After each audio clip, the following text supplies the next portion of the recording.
So I'm now sitting down to make my Sunday pep talk on Tuesday, but I have a very good excuse. We had a very, very wonderful simcha occasion this week. This past Sunday was the bat mitzvah. This past Lag BaOmer was the bat mitzvah of my third daughter, Maayan. So it was really wonderful, and it was a reminder to me just of like how what a wonderful thing, what a wonderful Jewish tradition it is to have like simchas, like to have like these happy occasions that we celebrate them with our friends and family and community, it was just like such a powerful thing for me to be like feeling so much nachat for my daughter, who's grown up into such a beautiful young woman, such a special young woman, and to see her. And to see her, like, and have everybody share, like, all these people that I care about in my life, to share that nachat with me. And it's a reminder to me, I know, like, for me, and probably for a lot of us, you know, we get invited to a lot of simchas, like a lot of, like, weddings and bar mitzvahs and bat mitzvahs and kiddushes and brises, and how important it is just to even show up. Just show up and say mazel tov, even if you can only stay, like, a few minutes.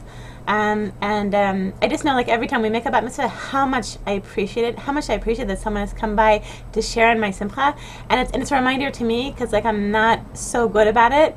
I'll say, like, I'm too busy, or da da da da. It just what a priority it should be for me, and I think for all of us to just at least try and go in and try and share other people's simcha and nachas with them. So this week I was reminded, and as I'm recovering from the bat mitzvah. So the bat mitzvah it's a lot of work, organizing, and then we had a lot of family, Baruch Hashem, visiting from abroad, so it was really like it was the kind of thing that, like, already for about 2 weeks, anything that anyone asked me to do, I'd say, okay, after the bat mitzvah. So now, always like the day after the bat mitzvah. So the bat mitzvah itself is really this high, and like there's a lot of work on the day of the bat mitzvah, and getting things organized, and so now, like, so the day after the bat mitzvah, it's always, and I know this from the previous two, it's a kind of tiredness, a kind of exhaustion that I haven't really felt, that I haven't experienced since my own wedding 18 years ago, so I'm reminded, and I wanted to share with you two very important things, two very important principles that I learned from Rabbi Niven, and I'm applying them this week. But I think that they're very, very important principles that I want to share with all of you, even though I assume that most of you didn't make bat mitzvahs this week or make, like, weddings or whatever. About recovering from big events in our lives. So the first thing I want to talk about is something that Rabbi Niven calls transition periods. So transition periods are like after you've had a big event. A big event could be, you know, Passover, like you've been getting ready for Passover for weeks, and then you have Passover and it's so much work and or like the day after Sukkot, like after the Chagim and whatever, like finally going back to the routine after Sukkot, or transitioning between Sukkot and regular life, or transitioning between Passover and regular life, or for me, transitioning between bat mitzvah, like big event, you know, and regular life, So I know, like, for me, so there's so many things that I was putting off until after the bat mitzvah, so now, like, my to-do list. So I woke up the day after the bat mitzvah. I hadn't cleaned my house in several days because I just hadn't gone around to it. So my house was completely, like, mamash total mess. And I didn't have this morning, which is the second day after the bat mitzvah. I had only one diaper left in the house. I had all the fruit I had was like one sort of mushy apple, and a few like vegetables, sort of some really sorry looking carrots, so like I really like it's so it's easy for a to feel completely overwhelmed after a big event, to be like, oh no, and now I have like 100 things to do, like all the things I was putting off until after until after X, you know, now you have to do all of it. So Rabbi Niven just talks about how important it is to take several days which you sort of set aside as a transition period. He says to lovingly and gently transition back to regular life. So it means like maybe, if I have now, let's say 30 things on my to-do list, and that every day I'll make sure to check off 3 things from my to-do list, instead of like just getting totally overwhelmed the first day. And like this morning I was like crying to my husband, like there's no food in the house and I can't do it and everything, I'm just totally drowning. He's like, no, don't go there. Lovingly and gently transition back to regular life. And I hope that by next week that things will be, that I'll have transitioned slowly and gently back to regular life, and I'll be back on my feet again. Another very important principle that I'm sure that I've shared before, but I should actually, it's so important, I should share it probably every week. It's what Rabbi Niven calls the empty gas tank principle.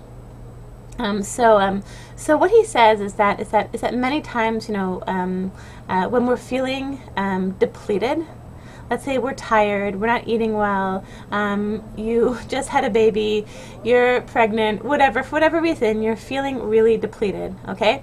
So many times, many times when that happens, then all of a sudden we start feeling like everything in our lives is falling apart. Like we feel like, okay, we start seeing, okay, there's problems with this kid, and financial problems, and I'm depressed, and I'm anxious, and and things in my house are such a balagan, and you start seeing all these different problems.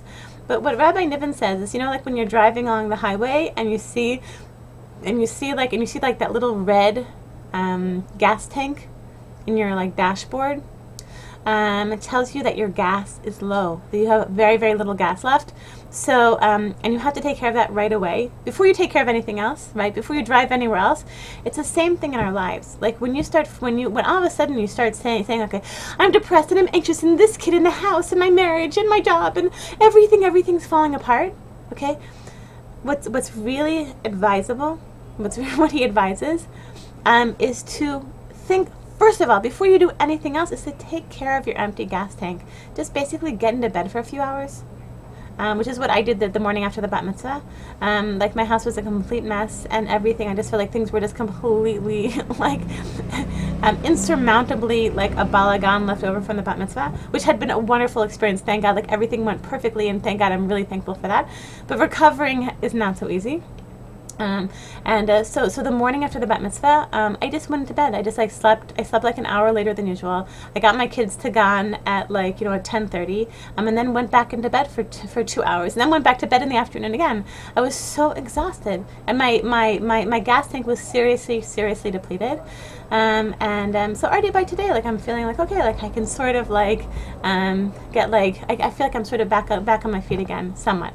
And I can sort of get back to my, but the first thing, the most important thing, is taking care of your gas tank. So I just wanted to bless all of you. I want to bless all of us, so we should share many happy occasions in your lives and in my life. And that we should remember the importance of happy occasions, of sharing them with people that we care about, making that extra effort, to drive. Making the extra effort, even just to stop by for a few minutes, to wish them a mazel tov. Like how much it means, that somebody comes and makes that time. And Baruch Hashem, which is such a wonderful feeling, like all the people who came, and all the friends and all the community members, and our family who came from so far away, who came from overseas, to come to this, to this bat mitzvah. It meant we were so touched. It meant so much to us. And also to remember transition periods, when you've been through like a big event, and now it's like the day after, now you're transitioning back to regular life, to have respect for the fact that it's not such an easy transition back to regular life from big event to regular life. You need to give yourself like some time to gently and lovingly transition back to regular life. And remember, and I think probably out of everything I've said, the most important thing, the empty gas tank principle. If you're feeling like all these different things in your life all these things in your life are falling apart, there's a very, very good chance you really just need to get some serious sleep, okay? And to really just sort of take care of yourself. Until your gas tank is full again. Okay, I want to bless all of you Jewish moms with an amazing, amazing week.